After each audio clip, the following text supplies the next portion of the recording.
Monsieur et Madame Delomo sont pépiniéristes, spécialistes des fuchsias. Ils nous présentent leurs dernières nouveautés, Monsieur Delomo, Madame Delomo, vos dernières nouveautés. Oui, alors bon, la toute dernière, c'est donc Catherine Deneuve. Et Catherine Deneuve est présente ici. La star. La star. Donc on l'attend d'une minute à l'autre. Fleur donc tubulée, blanche, très délicate. En fait c'est un blanc veiné, avec une fleur très double, puisque une fleur double, au moins 8 pétales. Là, il y en a beaucoup plus que 8, et surtout 7 teintes différentes qu'on rencontre dans la fleur. Donc 7 couleurs différentes. Donc dans les roses, dans les bruns, dans les rouges, dans les blancs, dans les roses Néron, parce que tout ça, c'est un vrai répertoire. Donc voilà. Toute une palette, donc. Toute une palette. Et puis bon, il y a bien sûr Simone Delomo qui est présente, voilà, là, mais qui a également sa fleur, qui est blanche, tubulée, et donc saumon.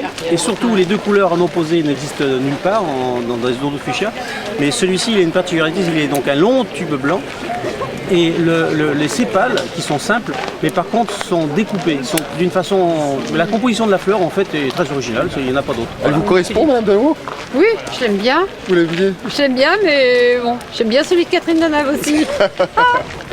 Alors, elles sont difficiles à entretenir, ces deux fuchsias? Alors c'est le mi-ombre, c'est tous ces fuchsias là qui ne sont pas des fuchsias dits rustiques, qui gèlent, il faut rentrer. Et donc ces variétés là, c'est soleil d'est ou en dessous les arbres, mi-ombre. Voilà l'exposition la meilleure. Bon arrosage? Alors faut pas que la terre sèche. Donc voilà, donc après il faut pas noyer non plus. Voilà. On arrose, on laisse sécher, on arrose, on laisse sécher, mais juste laisser sécher sans trop quand même. Il faut la rentrer la plante en hiver pour... On la retaille avant, à moitié, 50%. En fait, et puis là on la rentre, on l'hiverne hors gel, et puis voilà. Votre fuchsia exubérant, un fuchsia regia, c'est ça? Regia, voilà, Reggi 4514. Donc il a été enregistré 4614? Oui, c'est les références de numéros, voilà. D'accord. C'est ce qui va avec. Mais oui, voilà, c'est un fuchsia liane. D'accord. Il a plusieurs caractéristiques. D'un, c'est qu'il vraiment, il gèle même pas de son bois. Il faut vraiment des hivers très rigoureux. Il repart de son bois direct, on n'a pas besoin de le tailler au ras du sol ni à moitié, il part de son bois. Et puis c'est donc un fuchsia qui a été chez moi, j'en ai fait monter un jusqu'à presque 10 mètres, 9 mètres 75. 9 mètres 75.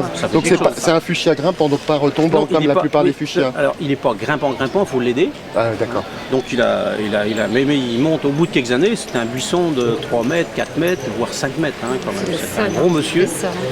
Et qui a un avantage énorme, c'est qu'on peut faire de la confiture avec les baies. Voilà. Les baies sont sucrées, relativement sucrées et goûteuses, donc c'est intéressant. Très fin. Voilà. C'est vrai, très fin? Oui, les confitures, oui. Les Anglais adorent les baies de fuchsia. C'est quoi? C'est comme les autres confitures, on met moitié fruits, moitié sucre, pareil. On peut faire de la gelée. La gelée aussi. Et les baies se ramassent en fin d'été, quelque chose comme ça? Voilà, les baies mûres, même pas, non, dès le mois de juillet, puisque à partir du moment où la baie est bien noire, bon, ça y est, on l'accueille. C'est certaines variétés de fuchsia qui fleurissent tôt en saison.